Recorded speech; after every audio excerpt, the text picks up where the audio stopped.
Blind River and the township of Tay, and widening part of County Road 45 in Northumberland County while adding dedicated left turn lanes and installing curbs, storm sewers, and other drainage improvements. We know the global pandemic has hit Ontario's communities hard, which is why our government never stopped building throughout it. Now more than ever, investing in the province's infrastructure is something we cannot afford to delay or downplay. We have a responsibility to ensure all residents, whether they live in small or big urban centers, have access to the infrastructure and the services they need. Over the next 10 years, our government is investing $148 billion to build hospitals, long-term care homes, schools, public transit, highways, and other facilities families rely upon. As the Minister of Finance said when he rose in the House to present the 2021 Fall Economic Statement, tomorrow's prosperity begins with shovels in the ground today. To communities across the province, we are here, we are listening, and we are responding. Together, we will build Ontario. Thank you, and now I would like to pass it on to the Minister of Finance.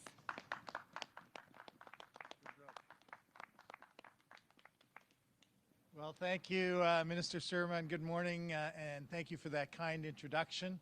I'm really thrilled to be here alongside the Premier, Minister Surma, Mr. Piccini, and MPP Smith for this exciting announcement. And through our 2021 Ontario Economic Outlook and Fiscal Review, Build Ontario, you're going to hear that a lot, Build Ontario. Our government is investing to get things built in Ontario. After all, we titled our plan Build Ontario for a reason. It's a plan that recognizes tomorrow's prosperity, as Kinga said, which depends on getting shovels in the ground today. C'est un plan qui tient compte de la prospérité future, de la nécessité d'entamer des travaux de construction dès maintenant. Because for too long, governments wasted taxpayer dollars on projects for their own short-term political gain, instead of investing in assets that will improve our economic productivity in the long term by spending on critical municipal infrastructure. As was mentioned, roads, the bridge that we're on right now, water and wastewater projects. Our government will directly support public safety, job creation, and economic growth, and perhaps a splash pad, and help to lay a strong, stable foundation for Ontario's long-term economic recovery and prosperity, ce qui contribuera à l'établissement d'une base solide et stable pour la relance économique et la prospérité de l'Ontario à long terme. And I just want to say thank you to the folks over there that are working on this bridge so that Francis can, and people like Francis can walk another 80 years safely on this bridge. So thank you very much. And I'll now pass it over to, I believe, Candace. Or no, sorry. Before that, I will go to Minister Piccini. Thanks very much, everyone. Thank you, Peter. It's wonderful to be here this morning. Thank you, Mayor Bono, for the hospitality and for hosting us. It's always, despite the cold conditions, warm when you come to Northumberland, Peterborough South. And not only is it a warm welcome, but thanks to incredible small business owners like Zach Copeland who are here today, we're sending you back well fed. So thank you for being here today. I'd like to give a special shout out for Minister Surma. She's listened. For years, as a local member of provincial parliament here, when I got first elected, we heard about the infrastructure needs in rural Ontario. And thanks to the leadership, especially, of Asphodel Norwood, Mayor Bono, and Candace White, who time after time came to government and brought forward meaningful solutions. And for me to be an effective local representative of all of you, I need to rely on you. You bring your ideas, and I appreciate that. And so, Minister Surma, thank you for listening. Thank you for listening to the voices of tens of thousands, hundreds of thousands of rural Ontarians.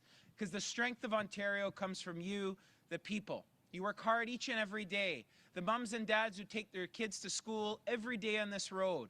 Farmers who tend to their fields. Decades of neglect, we know, left many of our most rural municipalities struggling to keep up with infrastructure, with the necessary investments needed to maintain roads and bridges.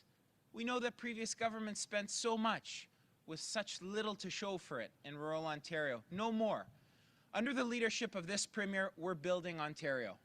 For the farmer who gets up at the crack of dawn, we're widening Centerline Road so you can get modern machinery and equipment to the field. We've got your back. We've said yes. For the worker who drives down County Road 45 each and every day on the way to work, we're supporting road expansion and upgrades. We've got your back. We've said yes. For those looking for a new job, we've created the conditions for job creation by extending Pemberton Road in Port Hope, expanding the Industrial Business Park. We've got your back, and we've said yes. Ontario's municipalities are where the rubber hits the road. Thanks to today's investment, we're going to see safe, reliable, modern roads and bridges across rural Ontario.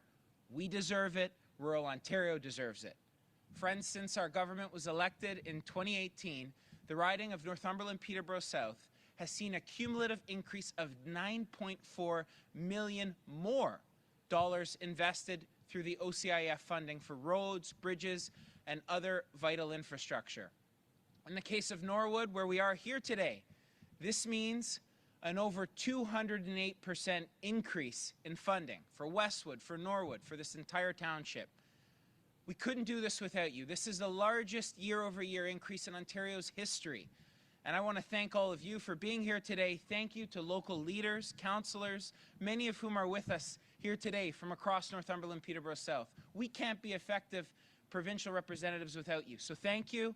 Thank you to everyone else who's joined us here today. And yes to the splash pad. Thanks for having us.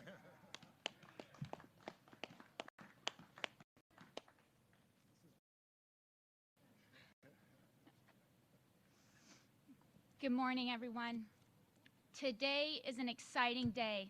Premier Ford's announcement answers the call from all rural municipalities in the province of Ontario for sustainable, predictable, and flexible funding for critical infrastructure replacement projects. What makes the timing of this announcement even more crucial is the increasing criticality of broadband issues across rural Ontario, which municipalities can also address utilizing this redesigned, formula-based funding stream. When a funding envelope is predictable and consistent, it allows the opportunity for municipal governments to financial plan with a solid commitment of dollars, which solidifies the purpose of the asset management plan. Without investment, a plan simply becomes paper on a shelf or a saved file on a desktop instead of being the working, breathing, tangible document it was intended to be. The Ontario Community Infrastructure Fund provides that crucial investment. The Township of Asphodel-Norwood wishes to thank Premier Ford, Minister Piccini, and Minister Surma for hearing our concerns and bringing certainty to the communities of Ontario. Today proves that when levels of government hear each other and align their priorities, good things happen. Thank you.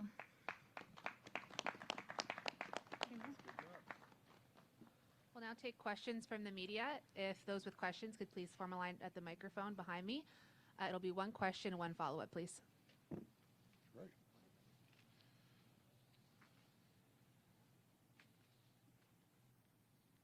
Great, thank you, Premier. So I just wanted to ask about the funding in general for the riding for Peterborough-Kawartha. Can you expand a bit about which communities are going to see work done and when that will pan out?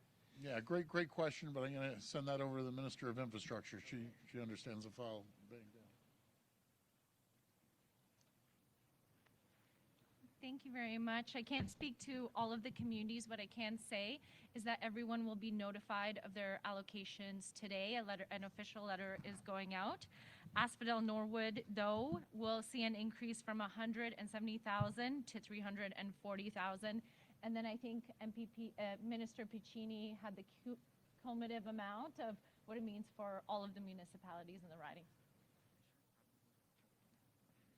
Yeah, thank you. That's an excellent question. I know for folks wondering, Peterborough-Kawartha, Northumberland, Peterborough South. So we've got the wonderful fortune I have of representing Otonabee South Monaghan, Asphodel-Norwood in the riding of Northumberland, Peterborough South. So Peterborough-Kawartha across is receiving an increase. I sent an email this morning, embargoed to all of county council, letting them know about the increase. And locally, as I said, in this community that I represent, this is a $9.8 million increase from when I was first elected. And in most municipalities, in fact, almost all we're seeing over 100% increase, some over 200% increase. And we know it's formula based, and we know it responds to the needs for rural Ontarians that have proud farming traditions and live in beautiful rural Ontario like this. So every single municipality in both of our respective communities is seeing the largest increase they've seen in modern history. Just a quick follow-up. So I'm not sure who can field this, but just in terms of the work for this bridge in particular, obviously this is discussions going on for years now. Back in 2019, a lot of petitions brought to the township. People want to see it preserved for its heritage, its unique style. So can you tell us what exactly is going to change, what's going to remain the same about this bridge? There was the debate about replace or repair. So what's actually going to take place on this bridge, and how will it change commutes for pedestrians and drivers? I apologize, my friend. I'm going to talk to the local minister there.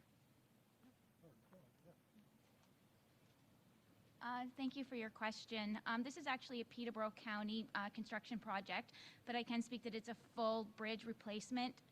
To speak to the historical railings, yes, a historical concrete parapet railing will be installed in order to mimic the historical features of the bridge. But all in all, it's going to be a sustainable asset for Westwood to carry it into the future. And all levels of government, the upper tier, the lower tier, have worked together to ensure that all residents in Westwood were heard and that their issues were taken seriously and addressed. Thank you. Okay. We'll take the next question.